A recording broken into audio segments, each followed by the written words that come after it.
فاتحہ۔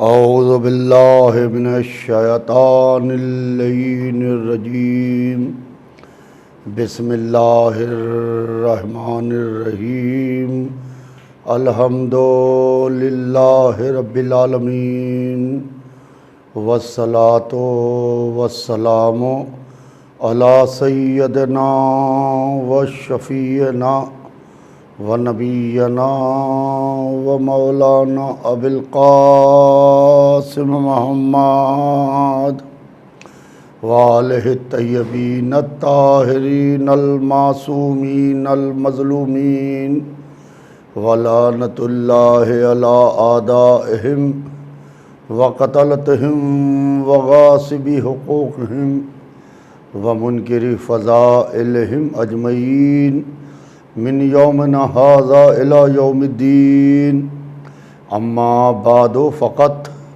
قال سبحانہ تبارک و تعالی فی کتاب المجید وفرقان الحمید وقول الحق، بسم اللہ الرحمن الرحیم، ان الدین عند اللہ الاسلام۔ عزیزان محترم، قرآن پاک میں ارشاد رب العزت ہو رہا ہے کہ یقیناً دین اللہ کے نزدیک اسلام ہے۔ اسلام دین خدا ہے جو اس دنیا میں اس لیے آیا تاکہ یہ انسان بن سکے۔ انسان کو انسان بنانے کے واسطے مذہب آیا۔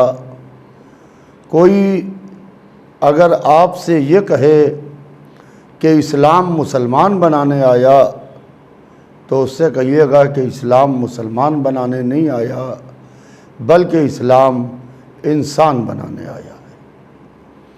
عزیزان محترم، اسلام نے آ کے انسان کو انسان بنایا، اور اسلام نے آ کے چاہا کہ یہ انسان جو حیوانیت کی زندگی گزار رہا ہے، یہ حیوانیت کی زندگی سے نکل کے انسانیت کی زندگی گزارے۔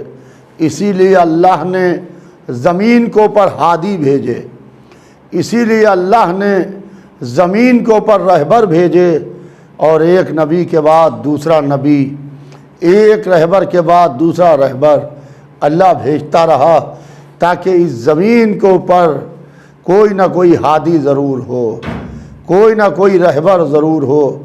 اسی لیے اللہ نے نبیوں کا سلسلہ جاری کیا، اور جو نبیوں کا سلسلہ چلا تو وہ نبیوں کا سلسلہ آگے بڑھتا رہا۔ عزیزان محترم، اسی لیے اللہ نے آدم کو پہلے بھیجا، اور نبی پہلے آیا زمین پر، چلنے والے بعد میں آئے، تاکہ زمین خدا نبیوں سے، زمین خدا رہبروں سے خالی نہ ہو۔ توجہ خاص چاہتا ہوں، یہ قدیم اشرع مجالس ہے زانبیہ چینل کے حوالے سے، جسے آپ سماعت کر رہے ہیں۔ عزیزان محترم، آدم آئے، میں نے ادھر 2 روز کی مجلسوں میں جناب آدم کا تذکرہ کیا، کیونکہ جناب آدم نے آ کے کس طریقے سے انسانیت کو، اور کس طریقے سے جناب آدم نے آ کے لوگوں کو اچھائیوں کے راستے پر لانے کی کوشش کی۔ وہ سب آدم کی اولاد تھی۔ وہ بات الگ ہے کہ اسی میں ایک قاتل ہے، ایک مقتول ہے، ایک ظالم ہے، ایک مظلوم ہے، ایک صحیح ہے، ایک غلط ہے، ایک حق پہ تھا، ایک باطل پہ تھا، ایک سچ پہ تھا، ایک جھوٹ پہ تھا۔ وہ بات الگ ہے کہ اسی میں جناب آدم کی اولاد ہے، مگر آدم نے کبھی ظلم کا ساتھ نہیں دیا، آدم حق کے ساتھ کھڑے رہے۔ لہذا آدم نے زمانے کو یہ تمیز سکھائی کہ دیکھو آدمیت وہ ہے کہ تم حق کے ساتھ رہو، آدمیت وہ ہے کہ تم سچ کے ساتھ رہو، آدمیت وہ ہے کہ تم شہداء کے ساتھ رہو، آدمیت وہ ہے کہ تم ظالم کو برا کہو، آدمیت وہ ہے کہ تم مقتول کی تعریف کرو اور قاتل پر لعنت بھیجو، یہ آدمیت ہے۔ عزیزان محترم، یہ کل بات یہاں پر آ کے تمام ہو گئی تھی کہ جناب آدم نے قبر حابیل پر بیٹھ کے گریہ کیا اور قابیل پر بیٹھ کے لعنت کی۔ یہ ہیں آدم جو قبر حابیل پر بیٹھ کے گریہ کر رہے ہیں اور قابیل پر لعنت کر رہے ہیں، اور آدم نے یہ سلیقہ اور یہ طریقہ سکھایا کہ دیکھو آدمی وہی ہے جو قاتلوں پر لعنت بھیجے، اور جن کا قتل کیا گیا ہو، جو شہید ہوں، ان کے اوپر آنسو بہائے جائیں۔ لہذا آج بھی یہ محرم کا مہینہ اسی کی تعصیب کرتا ہے، اور یہ محرم کا مہینہ یہ پیغام دیتا ہے کہ تم شہداء پر آنسو بہاؤ، قاتلوں پر لعنت بھیجو، حق کے ساتھ رہو، باطل کو برا کہو، حسین کے ساتھ رہو، یزید پر لعنت بھیجو۔ عزیزان محترم، یہ آدم کا سلسلہ جب مکمل ہوا تو اللہ کے دوسرے نبی جناب نوح ہیں، جو بڑے نبی ہیں، آدم ہیں، نوح ہیں، ابراہیم ہیں، موسیٰ ہیں، عیسیٰ ہیں، اور سردار رسول حضور سرور کائنات ہیں۔ ہم لوگ کوشش اس بات کی کرتے ہیں کہ اس عشرہ مجالس میں ہم اپنے بچوں کو، اپنی آنے والی نسل کو اس سے روشناس کراتے ہیں، کیونکہ اس کے علاوہ ہمارے پاس کوئی پلیٹ فارم نہیں ہے، اس کے علاوہ ہمارے پاس کوئی چیز نہیں ہے جہاں ہم اپنی آنے والی نئی نسلوں کو اس کے بارے میں بتا سکیں۔ کل میں اس کے اوپر تفصیل سے گفتگو کر چکا ہوں۔ عزیزان محترم، نوح جیسا نبی جس نے 950 برس تبلیغ کی، سنیے گا عزیزان محترم، 1-2 برس نہیں، 950 برس تبلیغ کی، اور نوح تبلیغ کرتے ہیں، امت والے پتھر مارتے ہیں۔ آج ہم آپ اس بات پر ناراض ہو جاتے ہیں کہ اس نے برا کہا، اس نے برا کہا، اس نے وہاں بیٹھ کے ہماری غیبت سنی۔ یہ اللہ کے بڑے نبی ہیں نوح، لوگوں کو اللہ کے راستے کی طرف لے کے چل رہے ہیں، امت والے پتھر مار رہے ہیں، اور جناب نوح کا جسم پتھروں سے زخمی ہے، اور یہاں تک کہ جناب نوح کا جسم پتھروں سے چھپ جایا کرتا تھا۔ جبرائیل آتے تھے، پتھروں کو ہٹاتے تھے، اپنے پروں کی ہوا دیتے تھے، اللہ نے اس میں وہ طاقت عطا کی تھی اور وہ شفا عطا کی تھی کہ سارے زخم بھر جاتے تھے، اور نوح پھر تازہ دم ہو جاتے تھے، اور دوسرے دن پھر اسی طریقے سے نوح تبلیغ کے واسطے نکل جاتے تھے۔ عزیزان محترم، 1 دن ہو، 2 دن ہو، 1 برس ہو، 2 برس ہو، 10-20 برس ہوں، پہچانیے کہ جو زمین پر اللہ کی حجت ہوتا ہے، جو زمین پر اللہ کا نمائندہ ہوتا ہے، وہ اللہ کی مرضی سے اور حکم پروردگار سے کیا کیا کرتا ہے۔ 950 برس، 950 ایئرس، زبان سے کہہ دینا آسان ہے، 1 مہینہ نہیں کٹتا ہے۔ اگر کہیں پر کوئی مخالف ہو تو 1 گھنٹہ کاٹے نہیں کٹتا ہے کہ یہ ہمارے مخالف بیٹھے ہوئے ہیں، یہ ہمارے دشمن بیٹھے ہوئے ہیں، ان کو ہٹاؤ یہاں سے، ان کو نکالو یہاں سے۔ نوح جیسا نبی 950 برس تبلیغ کر رہا ہے، 950 برس تبلیغ کی نوح نے۔ امت والے روز آتے تھے پتھر مارتے تھے، روز آتے تھے پتھر مارتے تھے، روز آتے تھے پتھر مارتے تھے۔ نوح نے ایک دن ہاتھ اللہ کی سرکار میں بلند کیا، معبود اس پر عذاب بھیج دے۔ نبی دعا کر رہا ہے، وہ تو شرف محمد ہی کو حاصل ہے کہ نہ اپنے لیے دعا کی نہ دشمن کے لیے بد دعا کی۔ عزیزان محترم، نہ دشمن کے لیے بد دعا کی، کیونکہ رسول رحمت تھے۔ وما ارسلناک الا رحمت للعالمین، میرے حبیب ہم نے تم کو نہیں بھیجا مگر عالمین کے واسطے رحمت بنا کے۔ یہ رحمت للعالمین ہیں۔ عزیزان محترم، ہاتھ اٹھائے، معبود اس میری قوم پر عذاب بھیج دے، معبود یہ میری نہیں سن رہی ہے، یہ مجھ کو بہت عاجز کر رہی ہے، معبود یا اللہ میں تیرا نبی ہوں، تیرا زمین پر نمائندہ ہوں، زمین پر حجت ہوں تیری، معبود میں دعا کر رہا ہوں کہ اس کو پر عذاب بھیج دے۔ جیسے ہی دعا کی کہ معبود عذاب بھیج دے، کہا کہ نوح کشتی بناؤ، ہائے ہائے کشتی بناؤ اور میری وحی کے اشارے سے بناؤ، جیسے ہم چاہتے ہیں ویسے بناؤ۔ اپنی مرضی سے کشتی نہیں بنے گی کہ تم جیسے چاہو ویسے بناؤ، میری وحی کے اشارے سے بناؤ۔ نوح نے کشتی بنانا شروع کی، ڈیزرٹ میں ریت پر بیٹھے ہوئے ہیں نوح اور کشتی بنا رہے ہیں، کشتی بن رہی ہے، نوح بیٹھے ہوئے ہیں، امت والے آ رہے ہیں، مذاق اڑا رہے ہیں، ہنس رہے ہیں، قہقہے لگا رہے ہیں کہ یہ نوح کا دماغ خراب ہو گیا، یہ ریت پر کشتی چلائیں گے، یہاں پانی ہے نہیں تو کشتی کہاں چلے گی۔ تو پتہ یہ چلا کہ جب نبی کشتی بناتا ہے تو امت والے دماغ پر ہذیان کی تہمت لگاتے ہیں۔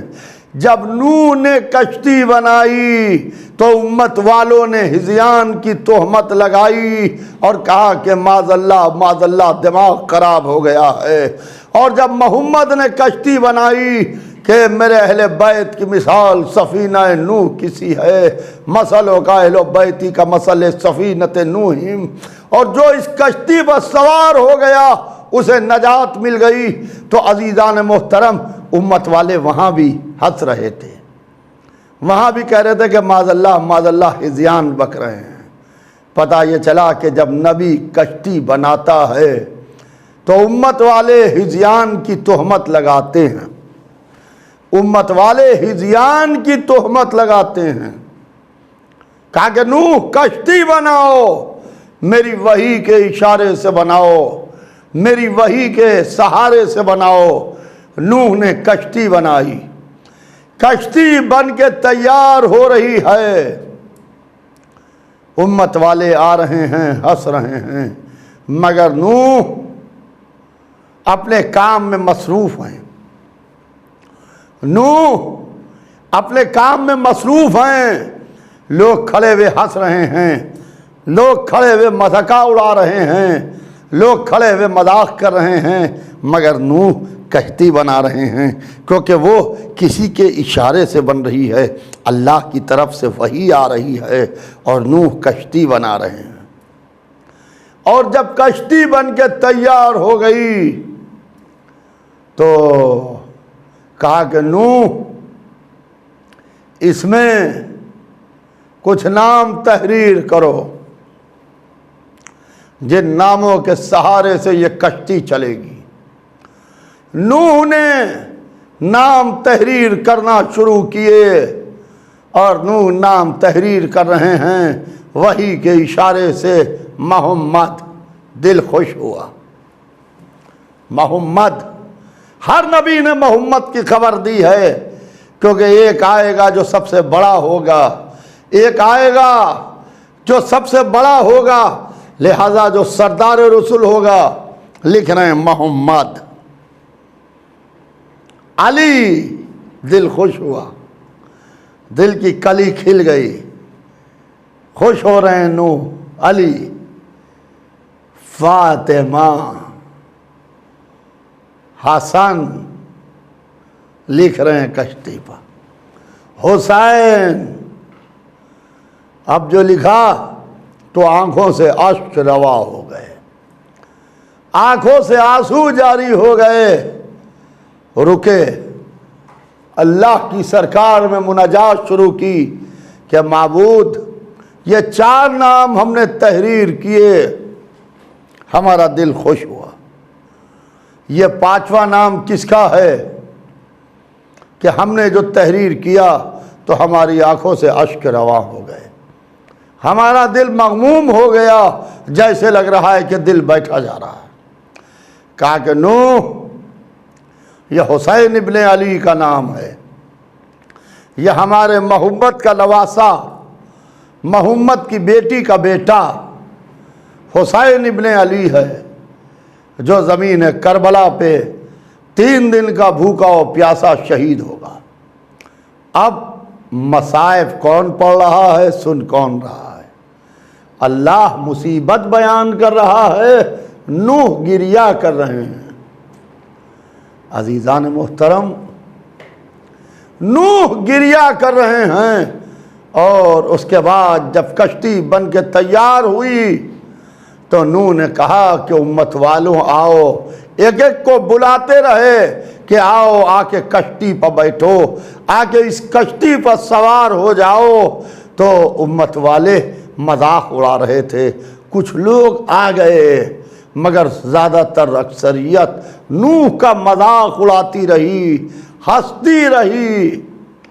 مگر نوح نے کہا کہ تم آ جاؤ، آج کے دن کوئی شے بچنے والی نہیں ہے، آج کے دن عذاب الہی سے کوئی شے بچنے والی نہیں ہے، آج فقط کشتی بچے گی، اور جو کشتی پر سوار ہوگا وہ بچے گا، جو کشتی پر سوار ہوگا وہ بچے گا، اور کشتی بچے گی۔ عزیزان محترم، عذاب کا پانی جاری ہوا، زمین سے پانی ابلنا شروع ہوا، آسمان سے پانی برسنا شروع ہوا، نوح کی کشتی آہستہ آہستہ پانی کے اوپر بلند ہوتی گئی۔ نوح ایک ایک کو دیکھ رہے ہیں، آ جاؤ کشتی پر، آ جاؤ کشتی پر، آ جاؤ کشتی پر۔ بیٹے کو دیکھا، کہا میرے لال کشتی پر آ جاؤ، کشتی پر آ جاؤ، آ جاؤ گے تو بچ جاؤ گے۔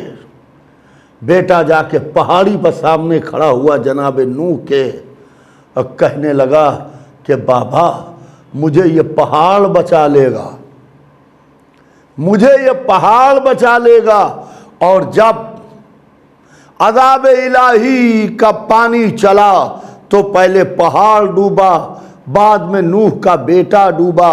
پتہ یہ چلا کہ جو کشتی کو چھوڑتا ہے اور جو اسے سہارا دیتا ہے، پہلے سہارا دینے والا ڈوبتا ہے، بعد میں وہ ڈوبتا ہے،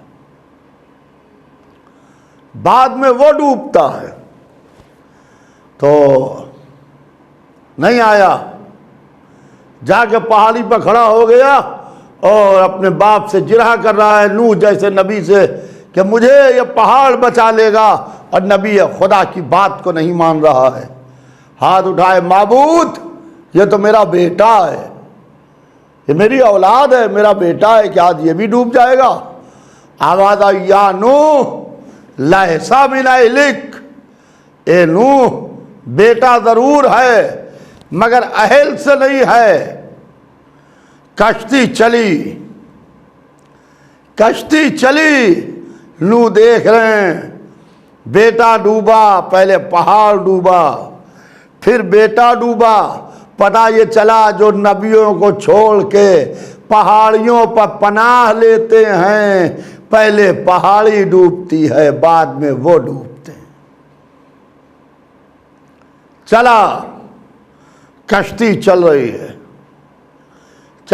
نوح کی کشتی، عذاب الہی میں عذاب کا پانی بلند ہو رہا ہے، دنیا ڈوب رہی ہے، نوح کشتی پر بیٹھے ہوئے ہیں، زمین سے پانی ابل رہا ہے، آج ساری دنیا ڈوب جائے گی، کیونکہ ایک نبی خدا کو ستایا ہے، ایک اللہ کے نبی کو عاجز کیا ہے، لہذا آج کوئی بچے گا نہیں، فقط سفینہ بچائے گا۔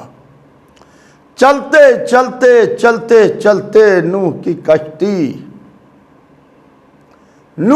کشتی کہتے ہیں کہ ایک مرتبہ پھر کشتی میں طغیانی پیدا ہوئی، اور جیسے لگا کہ یہ کشتی ڈوب جائے گی، اور پانی کی موجوں میں تلاطم ہے، لہروں میں وہ اچھال ہے کہ کشتی کبھی جیسے لگتا ہے اب ڈوبی اور اب ڈوبی۔ پھر نوح نے رونا شروع کیا، اللہ کی سرکار میں ہاتھ بلند کیے، معبود تو نے تو بچانے کا وعدہ کیا تھا، کیا آج یہ کشتی بھی ڈوب جائے گی؟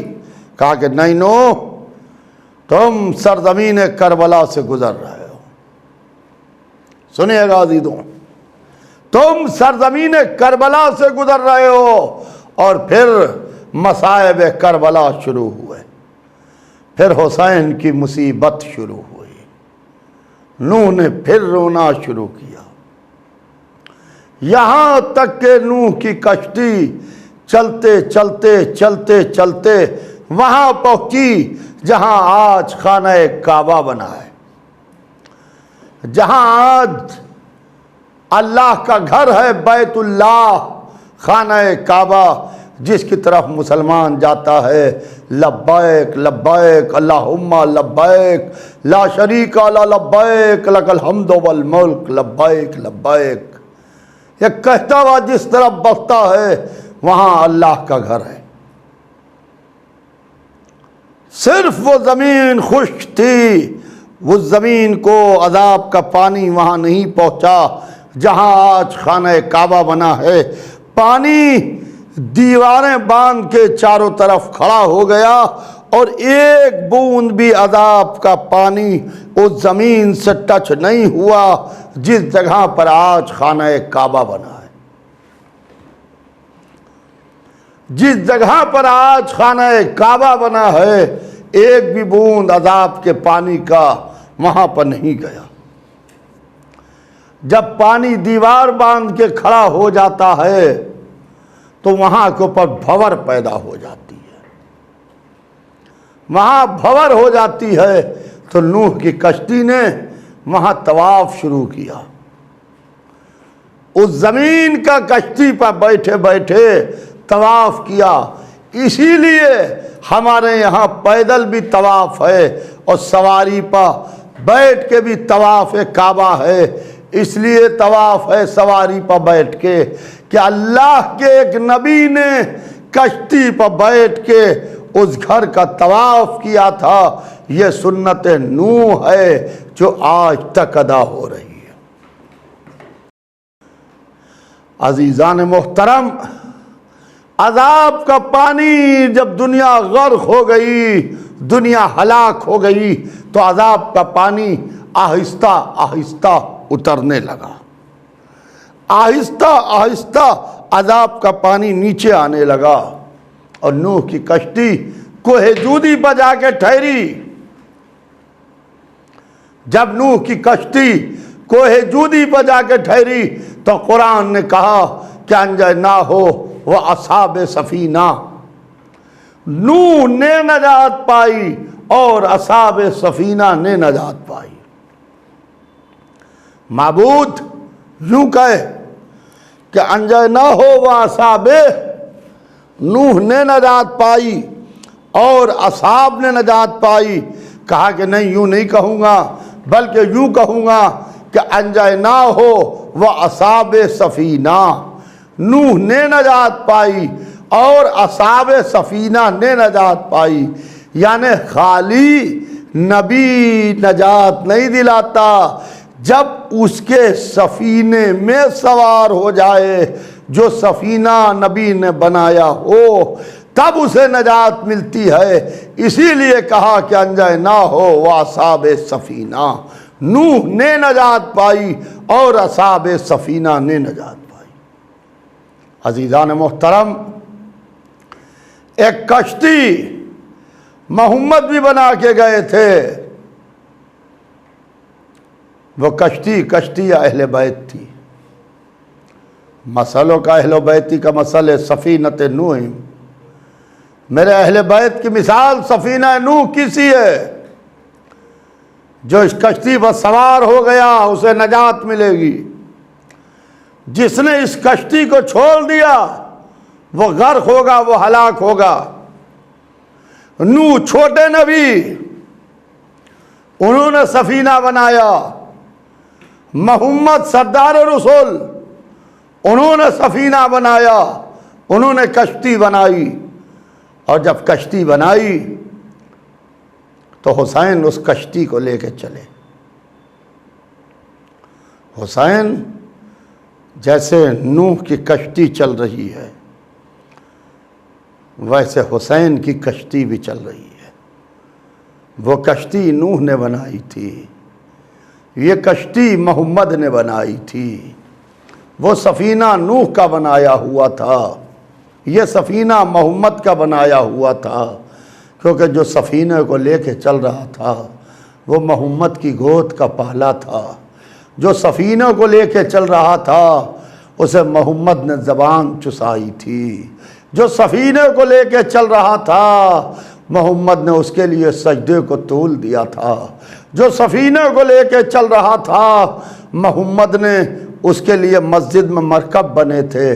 جو سفینے کو لے کے چل رہا تھا محمد کبھی اس کو گود میں لیتے تھے، کبھی اس کو زبان چساتے تھے، کبھی اس کو سینے سے لگاتے تھے، کبھی اس کو پیار کرتے تھے۔ تو وہ حسین جو محمد کی جگہ پر فرزند محمد تھے، ابنانا و ابناءکم، تم اپنے بیٹوں کو لاؤ ہم اپنے بیٹوں کو لائیں۔ تو ابنا انا کی منزل میں حسین کشتی کو لے کے حسین مدینے سے نکل رہے ہیں۔ یہ کشتی مدینے سے نکلی اور مدینے والے صحابہ کرام بھی تھے اور دوسرے مدینے کے لوگ بھی تھے۔ انہی نے مدینے میں رہنا گوارا کیا، انہی نے مدینے سے نکلنا گوارا نہ کیا کہ ہم حسین کے ساتھ مدینے سے چلیں۔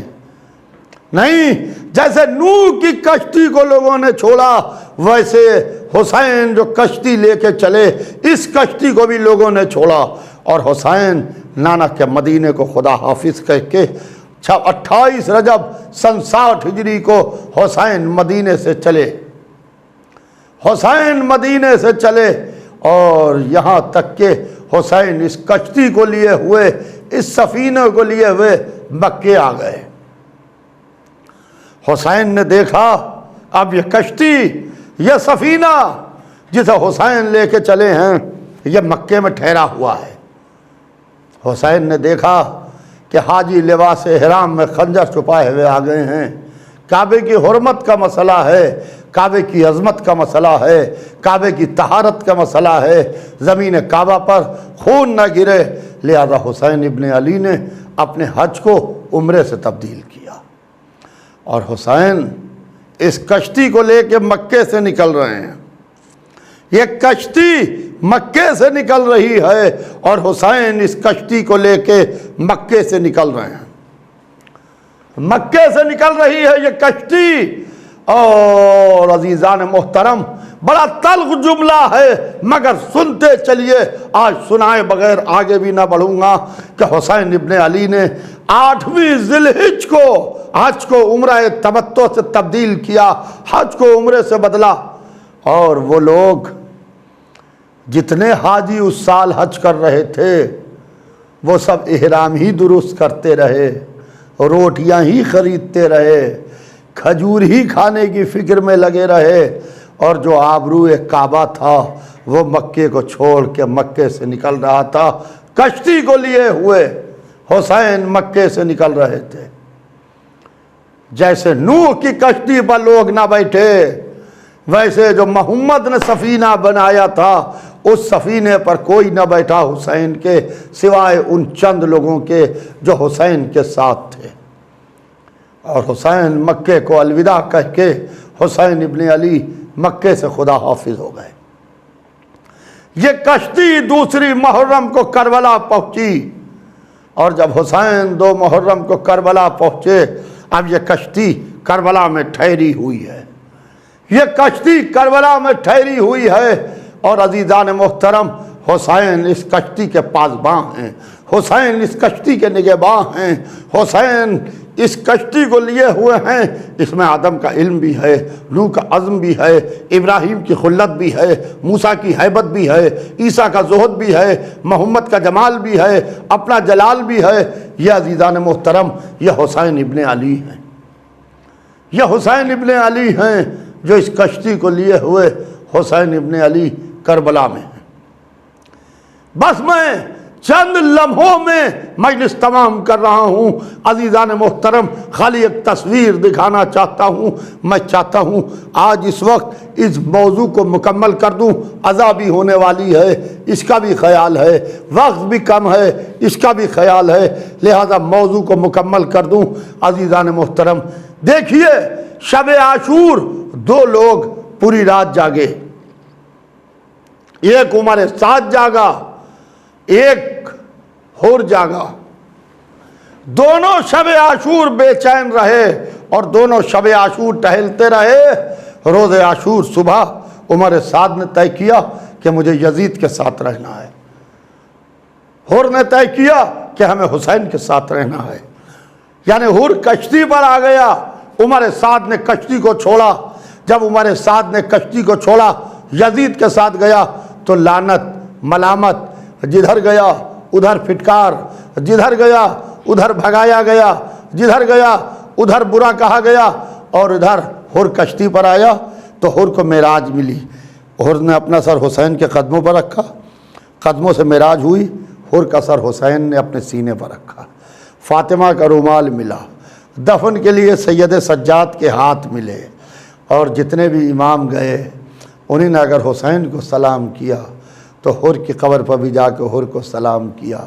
آج جو بھی ظاہر کربلا جاتا ہے اگر حسین کو سلام کرتا ہے تو حور کو سلام کیے بغیر واپس نہیں آتا ہے۔